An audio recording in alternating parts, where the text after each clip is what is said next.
দর্শক ইতিমধ্যে দেখতে পাচ্ছেন একটি মানুষকে পুকুর থেকে তোলা হচ্ছে, একটি মরদেহকে পুকুর থেকে তোলা হচ্ছে। এই মানুষটি সম্ভবত শুটকির ফেরিওয়ালা ছিল, হয়তো সে ফেরি দিয়ে শুটকির ব্যবসা করত, হয়তো সাথে আরও অন্য কিছুর ব্যবসা করত। যখন তার লাশটা পুকুরে দেখতে পাওয়া যায়, এই লাশের সাথে কিন্তু তার ব্যবসা প্রতিষ্ঠানের অনেকগুলা জিনিসও ছিল, সেটাও কিন্তু পানির নিচেই ছিল। আসলে কি অপরাধ ছিল এই মানুষটার, কি অপরাধ ছিল ওই মানুষটার, কেন তাকে নির্মমভাবে মরতে হলো, কেন তাকে এভাবে প্রাণ দিতে হলো?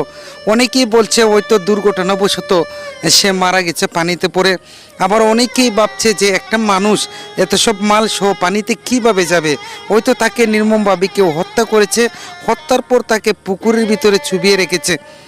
দর্শক, জনতা যখন এই লাশটিকে দেখতে পায় তখন চারিদিকে খবরটি ছড়িয়ে পড়লে হাজার হাজার এলাকার মানুষ জড়ো হয় এখানে। দর্শক, মূল ঘটনাটা বলছি, এটা হচ্ছে শায়েস্তাগঞ্জে ব্রাউনডুরা ইউনিয়নের বিশুরা গ্রামে একটি পুকুর থেকে এই লাশটিকে উদ্ধার করা হয়েছে।